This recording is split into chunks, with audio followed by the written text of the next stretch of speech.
welcome to In the Loop. Happy Friday to all of you. Greg, how has your week been going this week? I'm so curious because I haven't seen you in a few days. It has been going really good. Actually, it's been very busy, but it's been nice weather here, so that means I've been outside. I went to a concert last weekend, like an outdoor festival. So going pretty good, but it is definitely warm. I It's warm. definitely see the tan, Greg. Yeah, I know. I was looking at that. I'm like, oh, I got a hat line going on. I didn't realize that till right before we went on. But you know, I have to get as much sun as I possibly can. I'm in the Northwest, so when it's going on, I need to be out there. I need to be make up for like 9 months of no sun. I don't know if this happens to you, Greg, but like I get so tan, and then like 2 weeks later, I get back to this lightness again. Because literally, I had like so much sunburn 2 weeks ago, and now I'm back to normal. So I don't know. Yeah, it'll by the end of the summer, I'll have a pretty good tan going, most likely. And yeah, it'll be 2 weeks. Like once the end of September hits, it's gone. I'm right back to the same color as my shirt. So, Yeah. what are you gonna do? What are you gonna do? We love it. It's summer. We'll take it. Want to Yep. say a big welcome to Sadiq. I see Joshua. I see CrossX Fighter. I see Stanley joining us from Nigeria on LinkedIn Nice. Live. Well, we have a lot of friends joining us live today, Greg. It's such a treat to be here with you. As for those of you who are brand new to the show, welcome to In the Loop. This is sort of the treat. On Fridays, we love to celebrate some time with you as we head into the weekends. A big welcome. For those of you who are brand new to the show, I'm Winnie Sun, a longtime financial pro, CNBC council member, Forbes contributor, and also host of Level Up, which can also be found on NASDAQ on the different streaming platforms. And I know, Greg, if you don't mind kicking off, maybe introduce yourself. And of course, we want we want more updates on your big project that you've been working on too. Yeah, Greg Nibbler, longtime tech reporter. So I've covered a lot of different things, been to a lot of consumer electronics shows, all kinds of things in that range of stuff. But also I've been a sports reporter covering that. And now I am also a news reporter and producer and anchor for a show called Fox 12 Now on KPTV here out of Portland, Oregon. So that is a live streaming show every weekday at 1 p.m. I will go on and cover all kinds of different topics. I mean, it could be breaking news. It could be talking to a winery. It could be talking about tech. It could be, it's a mixed bag of stuff, which makes it a lot of fun. So you never know what exactly we're going to be covering each day, but that's every weekday as well. So yeah, a lot of stuff. I'm pretty busy, but it's a lot of fun. And that's why it's always fun being here too. When we're here on Fridays, getting to talk about, whatever you bring to the table, Winnie, whatever you've got going on, learning about the finance side of things. Cause that is one thing I do not know. As I've said many times on this show, this is where I learn about what's happening. And today I've got some tech stuff. We're going to recap a little bit of a big event that happened earlier this week. And I had to bring a robot. So I got a robot and a new streaming service. So we got a few things to talk about today. Amazing, Greg. I feel like you have so much knowledge from doing your news show that you might be a contestant on Jeopardy coming up, because I feel like a lot of that knowledge, Greg, can't use it to waste, right? Yeah, there's only so much that can stay in. I think half of it just leaves immediately. So, at any given time, I might know something about something. I don't know. What do you think? I see Dr. Leroy joining us from LinkedIn Live. You think Greg should go on Jeopardy? I feel like that's his calling. But so CrossX Fighter, it's awesome to see you, and amazing to see you, Sadiq, as well on YouTube Live. What a treat. All right. So friends, the market is still open. It hasn't closed yet. So let's give you some good news as we head into the weekend. Currently, the Dow is trading above 179 points. We'll take it. The NASDAQ is also up, roaring up to over 240 points. That makes my tech investor heart very happy.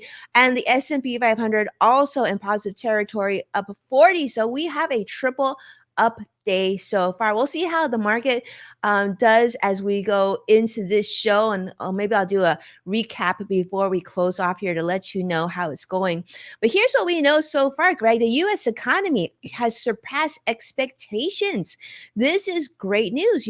Coming from the early days of the pandemic when things really came to a halt. Well, now that things have gone closer and closer back to normal, and the annualized pace of 2.4% in the second quarter of this year, which outperformed consensus. So consumer spending and non-residential fixed income has contributed significantly to the economic expansion here in the United States. That is good news. So that some of the talk about recession just a few weeks, months ago seems to be quieting down. Housing, utilities, a lot of things continue to have a lot of growth. Now, that being said, positive positive economic indicators we will take. It doesn't necessarily mean that inflation is going to come down anytime soon. So, as you know, the Fed increased interest rate yet again this week by a quarter of 1%. So that's not a good thing if you have credit card debt or if you're looking to purchase a new home or maybe even finance a new car purchase. But if you don't need to buy anything, well, it could be good news for you because hopefully the cost of inflation on household goods will start to come down sooner rather than later. But some of the fun news I did want to share with you, Greg, 'cause I haven't seen you in a week now, is this: the Dow Jones was on a roaring winning streak. In fact, 13 days the Dow Jones was in positive territory, and this actually tied for the longest rally on record, a 14 session run that occurred in 1897. So for those of you who are thinking that things aren't so great with the stock market, well, this might be news to you. Unfortunately, that came to a halt this week, but it wasn't like a screeching halt. It wasn't horrible. The market did have a pullback this week, but as you can see today, things look pretty peachy in the stock market so far. All right, so I'm going to move over to another topic, Greg. I thought of you for this. I haven't seen you in a couple of weeks. Not the same, Greg, when we don't do In the Loop. So it's really great that we can catch up again. But I want to talk to you about this. Have you done your well, I know you're a Facebook user. I am too. We're streaming here on Facebook as well. Did you do your submission to get your money? Oh, you know what? I started that and I don't think I finished it. Okay, I'm guilty with the exact same thing. But for those of you, if you're like Greg and myself, or if you're a Meta user, if you has used Facebook in the past, don't forget you need to make your submission for that $725 million settlement over Facebook's privacy violations. This is like literally the largest class action settlement of its kind, and this is sort of it has to do with the Cambridge Analytical scandal or something, which I'm not totally familiar. Probably Greg knows more about this, but here's what I will tell you. If you use Facebook between the months of May of 2027 and December of 2022, which is like literally just last year, you have until August 25th to enter a claim. And I'm going to share with you what that is. Okay. You'll want to jump on Facebook userprivacysettlement.com. You got to provide your information. And so hopefully they'll send you a check. I think the thing is, I think Greg, they were saying that they might send it via like check or it could be like, direct payment or something. But anyway, you know, this this could be some money. So I mean, it's sort of tech and finance in one, Greg. I feel like, we got to remind our amazing audience here to get Right? them. Yeah. So I will make sure to do that afterward because, I want part of my settlement money. Yeah. 100%. And I'm glad you reminded me because I started that. I think I started that like back in May and then I got distracted by something. I was like, oh, I'll finish that later until right now. I've completely forgot about it. So yes, No, and thank like you. literally, oh, you're welcome. And literally August is next month. And so I just have one last thing, Greg, only because it hit financial news. And I figure it ties really well to tech, and I wanted to talk to you about this. Yeah. And this is, we talked about this before, but Instagram, Meta, the whole new Threads thing, right? And you probably reported this on, I'm sure, on your other show.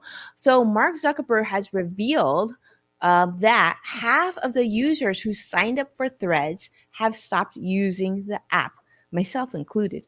Same. I mean, right? We jumped on in the beginning. I like figured out they didn't have hashtag.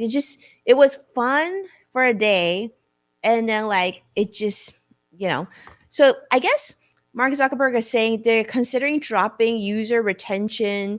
I guess the drop in user retention is pretty normal, and they expect it to improve as the app adds more features. And they're saying they're gonna do like these special drops and stuff like that. Greg, as a longtime tech reporter and tech guru here, how do you feel about that? Do you feel like they should have waited to launch Threads? Do you think it was like, did they jump the gun, or they did it at the right time, get us like comfortable, and it's okay to add features later on? What do you think? Yeah, I mean, it's such a hard thing to gauge because really you're going against Twitter, right? Or X or whatever is going on there. And since there's so many constant changes and strange things going on there as far as like trying to capitalize on that and launch their own service, I kind of see why they wanted to launch it as quick as they did, but that lack of features to really directly compete with what Twitter does offer, like seeing other people that maybe you don't follow or you're not friends with on Instagram, no hashtags, a lot of that side of things. I think if they had that, it would have been nicer to have that worked out. So it would be an easier jump over, because it is still lacking some features there that really could benefit it a lot. If those things start coming on, and if Twitter keeps on going whatever direction it is and isolating itself, making it so basically you have to pay to be a user to really get any kind of advantage out of it, then yeah, I think people will jump back over and start Threads again. I mean, right now though, 100 million people signing up, even if only half of them are using it, that's still pretty good. And all those accounts are still there. It's not like people most likely deleted their accounts because it's already tied into your Instagram account. So I think it won't be that hard if they really get some good stuff going on there to get people to jump over, especially if they get some big brands or some influencers saying, hey, I'm on Threads, or, start doing something along those lines. I think it can still be successful. Will it ever be as big as Twitter? I don't know about that, but I think it will. I think it's got a good potential to be a really good alternative. Oh, that's interesting. Yeah. And then Vicky joining us from the UK. Vicky, it's great to see you. Thank you so much for being here. So I guess that's another question that Vicky makes a good point, Greg. We might as well talk about this now because I haven't talked to you in a few weeks, right? This is big. So this whole rebrand of Twitter to X. And like, I'm always looking at it from a financial standpoint, like what is the business trying to do? Do we see the potential here? When we look at Threads, we look at Facebook.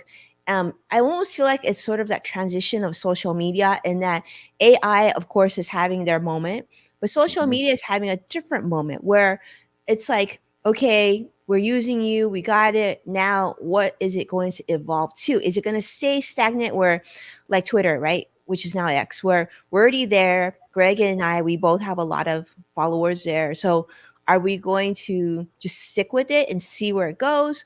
Or are we going to try and rebuild on Threads and build that audience there? Yeah. It's a hard thing to decide. I mean, our Twitter, the Twitter following is so big there, and it's done a lot over the years, but it's just, where is it going? What are they going to be doing to it? Because it's just so, ever since Elon Musk took over, it's just so chaotic, and every day it's something else. And then he's going to brand it this, he's going to do this, and then that doesn't happen. Then this happens. And then out of nowhere. And I feel like it's just so hard to say, probably I should be doing a little bit more on Threads just to build that up just in case. And, as an alternative. But then that's also one other social media platform. And there's so many already posting to post constantly on that it can get a little overwhelming, it's a lot to monitor, especially on top of everything that you have to do. So hello, Carlos, joining us on YouTube Live. It is awesome, Carlos, to see you here as well. We're talking about, the X rebranding of Twitter. We talked about Threads a little bit, but I'm going to go ahead and hand the baton over to you, Greg, and let you lead, because I would love to hear what you've got to share. Well, yeah. So yeah, going from Twitter and X, I guess if people have comments on that, I would love to see what you think too, what anybody who's watching thinks. If you're a fan of this move, you think it's great, cool, to tell us why and what it is that you're excited about. If you're not excited about it, let us know that too. But while we're doing that, let's go on and talk about something else that happened this week, and that is a hardware release. So when hardware releases happen, it's not that often, but we're slowly gearing up towards the season for that. The iPhone's in a couple of months, but right now Samsung releasing their updates to their foldable lines. This is the biggest thing actually from their events. They had Samsung Galaxy Unpacked, actually from South Korea this time. So it was very early in the morning on West Coast time. I think it was like 4 a.m. or something like that earlier this week. So you may have read some of it, but I wanted to just go over what the announcements were and talk really about foldables. So that's kind of the big thing that we got out of this. So you have the Galaxy Z Flip 5. So it's this is the flip phone that they've been working on, for several years. This is the 5th version. Foldable phones really, when they first came out, were not that great. A lot of issues with the hinges, a lot of issues with the screen. A lot of that's improved now. And this is the excuse me, the latest update there. As you can see, one of the biggest differences from before is that big screen right there on the front. So previously, it was a very small screen. You could see some of your notifications. You could reply, but now you've got that much bigger screen on the front of it. And that I think that adds a lot of value to it, in my opinion. It's also a little bit smaller as far as where the hinges are. So you've got a pretty sleek looking phone if you're into that. Now you're taking a look here. This is the Fold.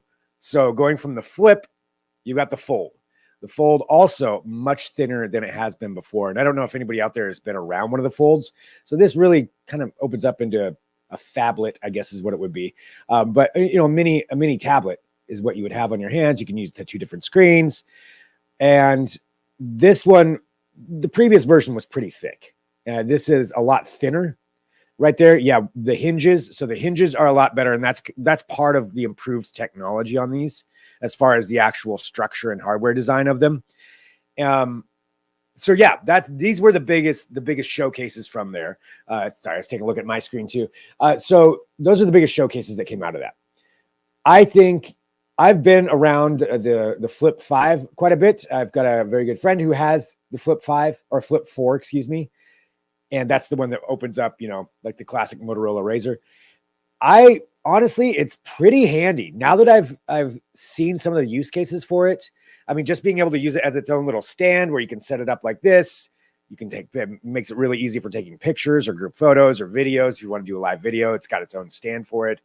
I'm kind of a fan of it. I think right now I might be leaning towards getting that phone for my next phone. I could go into the foldable side of things.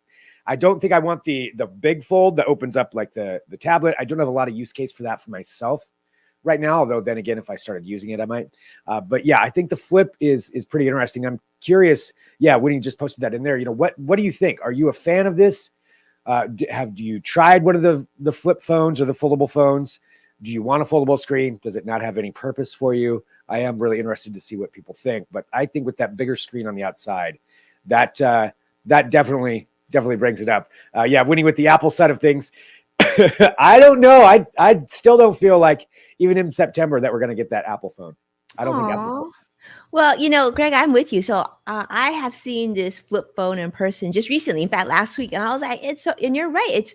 I love the fact that it folds to so small and it's so much more portable, right? And I Yeah. agree with you. Like having more surface area, like what you just showed on the video, like be able to write and use it sort of like a phone, but as a tablet. I kind of love this idea because just think about it for you and I, like in what we do on a day to day, right? And like from a Yeah. travel standpoint, that would really give us that mobility that I'm always thinking, Greg, I'm sure you think this too. I'm like, if only my laptop had Wi-Fi, like truly had like its own internet, like LTE, right? Then it has Wi-Fi, but like having LTE built into the laptop, Mhm. that would be true mobility. So having this sort of phone tablet thing, I think gets you a little bit closer to that direction. Yeah, and there are some laptops that do have that with the Really? Qualcomm. Yeah, you got a Qualcomm chip, and there's a few other chips that actually will do that too. Not Apple.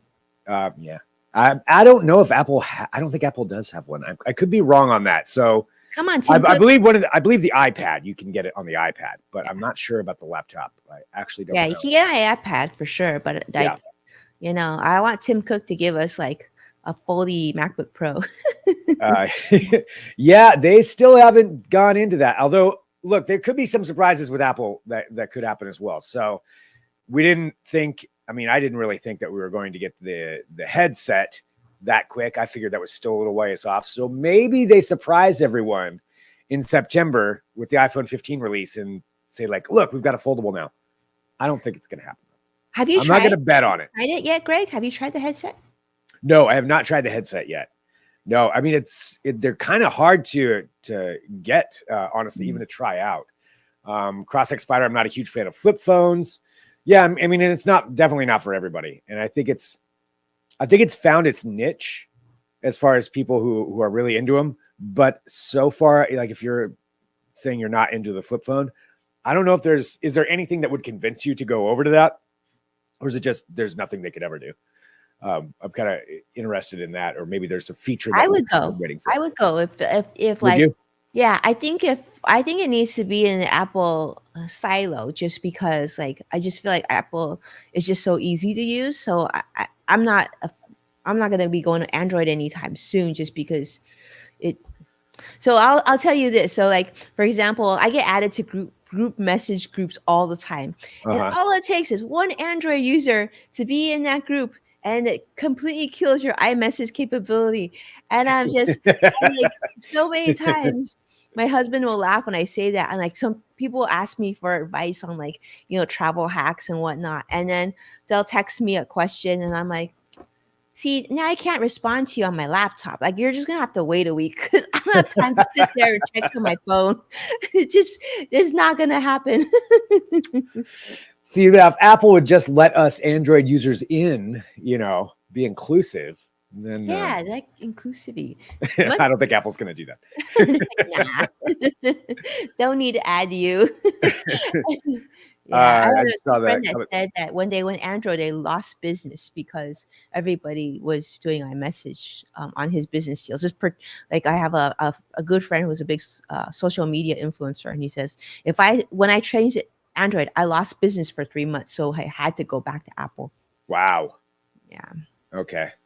Well, that's maybe all right. Well, Apple needs to come up with a flip phone then. there you go. So we need to go there.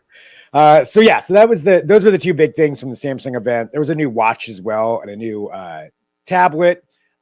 Those ones weren't as exciting. I'll just be honest. I mean, if you're a Galaxy Watch fan, then there's certainly some cool things on there.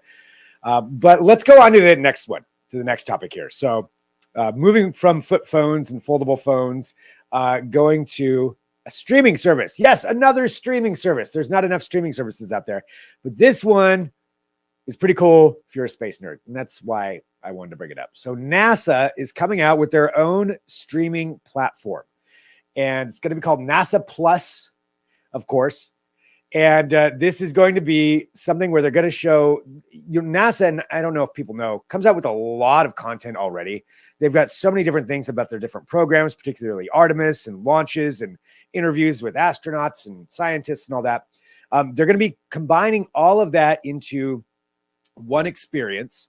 So it's going to be not only a web experience, and yeah, there's a great trailer of it, a web experience, but it's also going to be available on apps.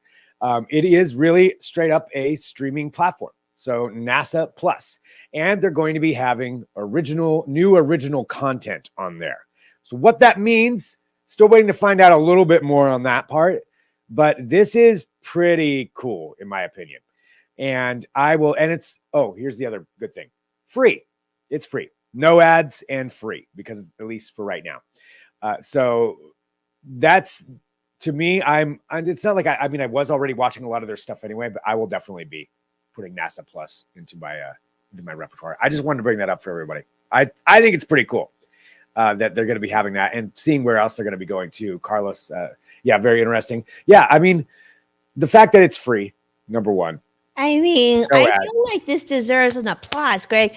First Yeah. off, NASA Plus, I didn't even know this was a thing. This wouldn't even have been on my radar had you not brought it up. And then you're right. They make amazing content, and then it's Yeah. free, Greg. I Yeah. feel like there should be more excitement here. I mean, Vicky is like, that's awesome. I think this is awesome. You Talk can't about afford not to watch it. Yeah, you shouldn't. All you have to do is download an app. I Yeah. mean, I feel like this is great programming for those who are joining us from Modern Mom. You definitely got to download this as a parent. I mean, this is space, STEM. This is stuff that it's going to be quality programming that's going to be appropriate for all age levels. This I feel like a no-brainer. I'm gonna make sure that my kids take a look at NASA Plus for sure. Yeah, the actual downloads I believe are coming out later this summer. They said it's going to be on iOS, Android, Roku, Apple TV, Fire TV, desktop, mobile browsers. So it's going to be everywhere that you'll be able to, Wow. whatever your device is, you'll be able to watch it. So yeah, keep an eye out for that. The preview is available on the web right now, but then the apps are on their way. Awesome. That's awesome. Great. Yes, Great news. I had to Great. let people know about that. All right, and then I have one other thing, because we haven't talked in a couple of weeks. I've got to talk about a robot. This one though is a friendly robot that's meant to help people out. So this is called the GR1, and this robot is specifically designed to help with physical therapy and caregiving. That's kind of what it's really targeted towards. And so this, you can see it right there. You can see some of the different things with it. I want to bring up, some of the purposes that they're looking at. Now, general purpose is what they're saying, meaning you can do a lot of different things, say around the house, pick up things, but caregiving really seems to where it's kind of targeted towards. So even such a thing as picking somebody up and putting them in a wheelchair was one of the examples of what it could possibly do. So that I think is a really great potential.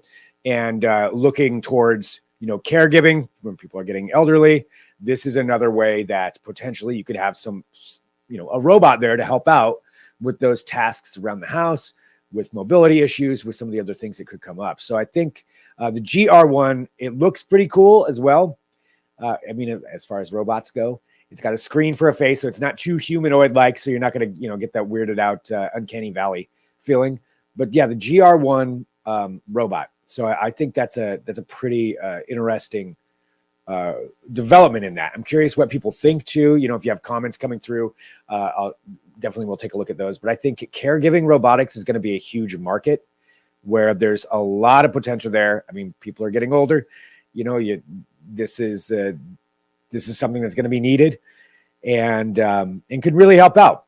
If it can help carry things for people, lift things up. Like I said, put somebody into a wheelchair, help them get around, make mobility less of an issue for some of them. I believe that this is going to be a pretty good thing. CrossX Fighter Greg sure loves robots. It depends on the robot. I also like laughing at robots when they fall over. So I know when the robots do take over, I'm probably on the list. I'm sure they'll, when the Terminators come, I'll probably be up there. But I also think the technology is really interesting. And when you see something like that, where it's going to help somebody out, that to me is one of the biggest things, is how technology and things like this can help improve lives. And that's ultimately, that's what technology really is about. I mean, there's the entertainment factor that can come with it, but improving lives, improving something, taking a task away that you didn't need, or adding something, access to something that you didn't have. This seems to fit those categories of helping people out. I think it's pretty cool. I love this idea. Craig, so Cheryl on our team, she was just telling us on our call yesterday that her son, I guess, tore his Achilles heel, and Oof. he's needed to be in a wheelchair. And obviously he's young, right? He's in his Yeah. 30s, prime of his life.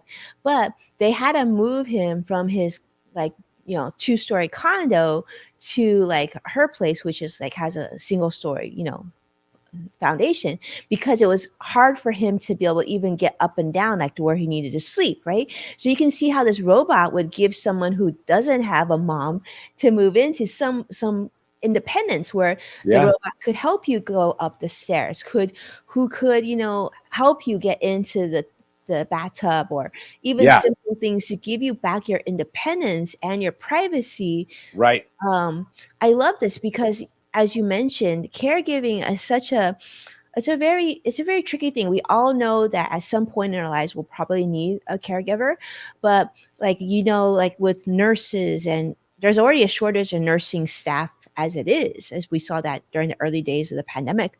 Yeah. But having technology and a robot like this, I feel like couldn't come soon enough. Yeah. The sooner the better. So yeah, I love this GR1 robot. Keep doing it and get these. I think anybody who is using a caregiver right now would agree, like, this technology is needed today. Yeah.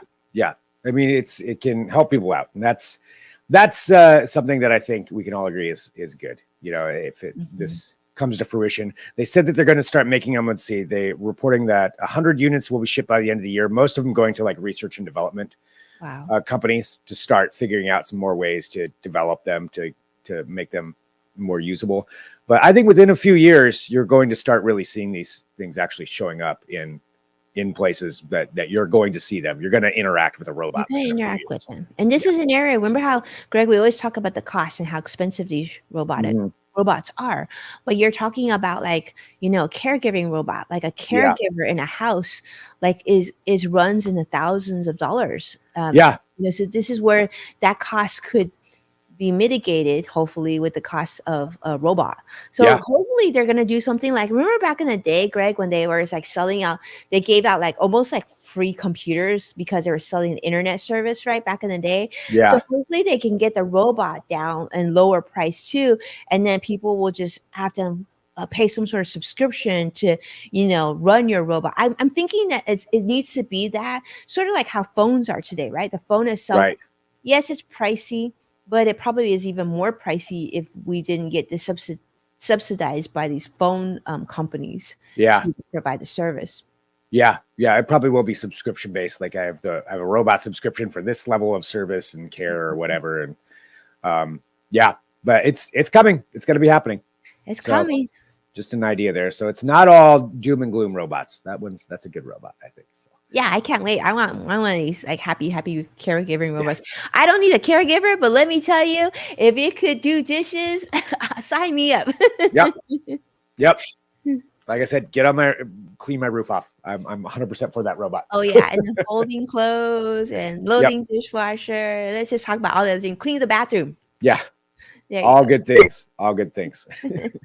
But Amazing. that's what I've got for this week. For when it comes to that. But yeah, I am all for the robot helper. Well, it's a winner. Vicky is saying it's a winner, and I agree, Vicky. And Vicky is also saying hospitals and doctors will replace the human by 2028. I'm not sure about that. I don't think we're going to replace humans that soon, Vicky. But I think that robots could certainly do a lot of the heavy lifting and things that we don't enjoy. Hopefully I'm right, because I don't really want to, lose my job anytime soon. Yeah. But Right. I mean, yeah. Well, maybe one day Greg and I'll be robots on beating the show. I don't know. I don't know if I would want. Maybe it'll be so fun to watch. We'll see. But thank you so much, Greg, for being here. Like I will tell you, I missed streaming with you last couple of weeks, so I feel like I know. a fun reunion. And then hopefully, I don't know. I feel like next week we should bring some new shows to watch, huh? Yeah, that sounds great. It'd be good timing for it. Yeah, So there's definitely new shows to watch now before there's no more new shows because everybody's on strike. So yeah. So for that, I mean, I should kick it off. So thank you, everyone, our friends, for being here with us. Carlos, we see Vicky, we see Joshua, we see Sadiq, everybody who's here. We're gonna do a show next week about new things to watch. So if you have any ideas, definitely send us a message or post us and tag at Greg Nibbler at Winnie Sun. We love to get your feedback, and maybe that way we can share with everybody next week as well. sounds great. All right. Well, thanks everybody. Yeah, looking forward to that. And everybody have a great weekend. It's always good to be here with all of you, and of course here with Winnie, and talking about all of this stuff and getting opinions. So looking forward to it. And I think that's it. We'll talk to you next week. Bye-bye.